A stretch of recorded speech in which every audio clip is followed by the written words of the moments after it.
My name is Richy, and this is my worst first day. All right. So to elaborate on this entire process, I'm gonna start from beginning to end.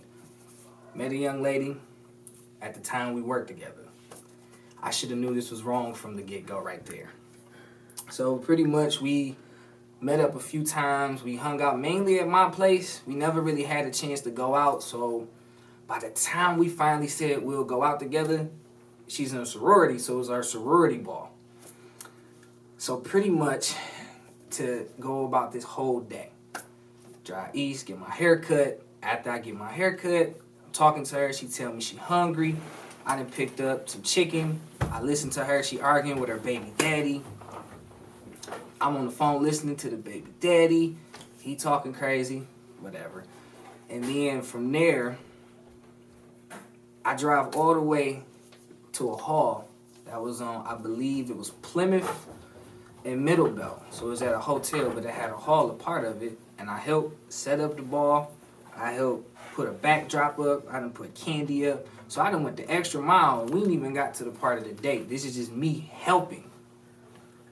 I'm already annoyed at the fact that I just drove from Meringue and Lansdowne to Middlebelt and Plymouth.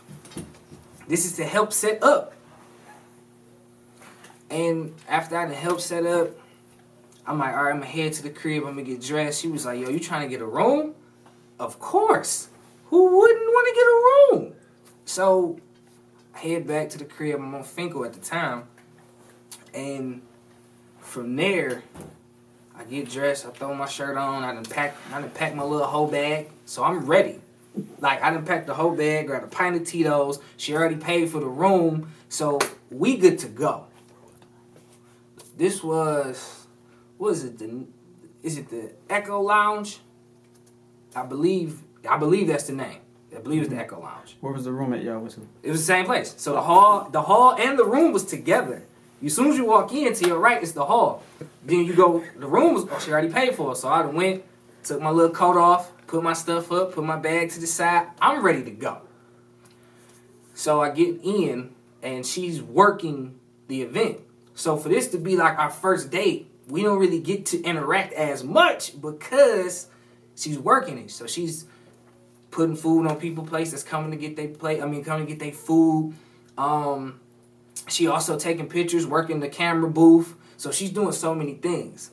This is where, before the haymaker comes, this is where the first jab comes. The special guest was a comedian. Everybody familiar with Josh Adams. He went around the entire room, flaming everybody. Got to her.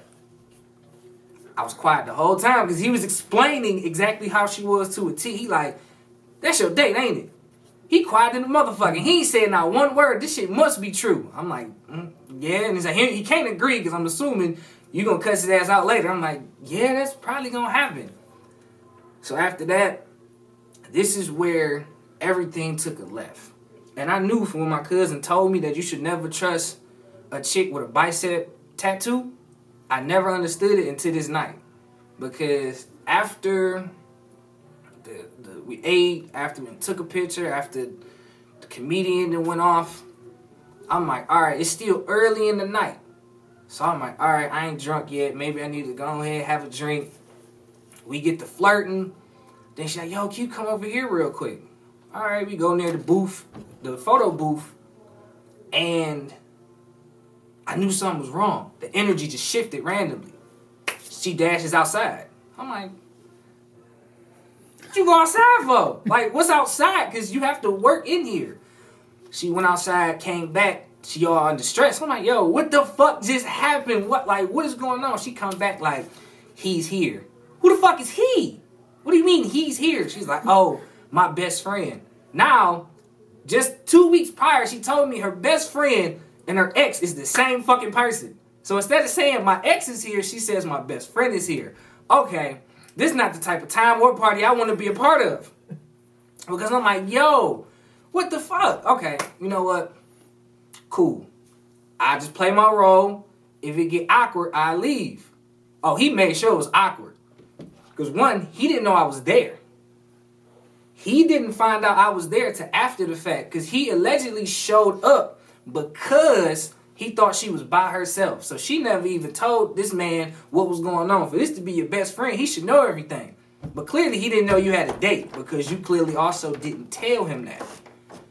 So she felt some type of way about my reaction because what ended up happening is I'm talking to her and she tells me that instead of trying to make the situation less awkward, she decides to say, I'm going to go grab a beer.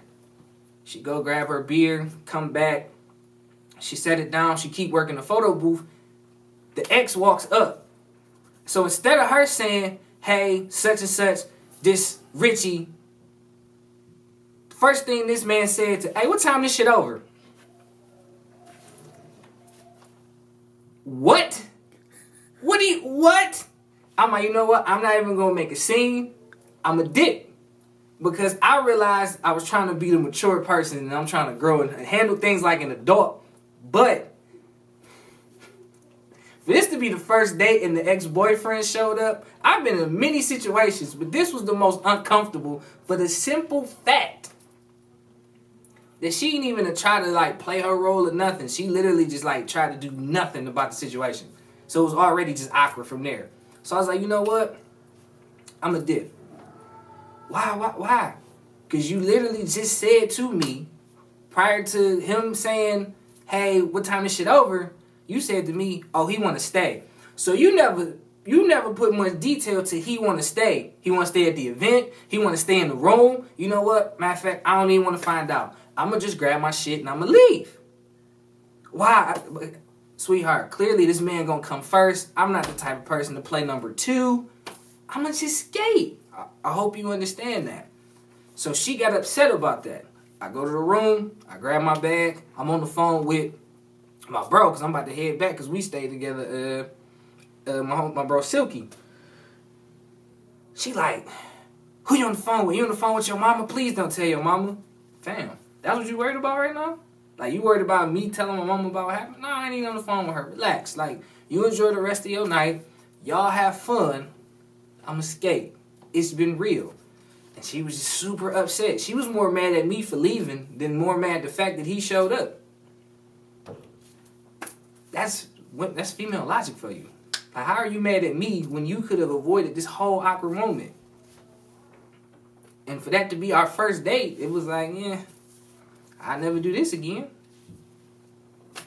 And here you have it. It's a terrible situation. Okay, so did you go back to the room and get your bag? Yeah, I literally, I kid you not, I left the hall, I walked up the hallway, grabbed the room, grabbed my stuff, gave her back the room key. Mm-hmm.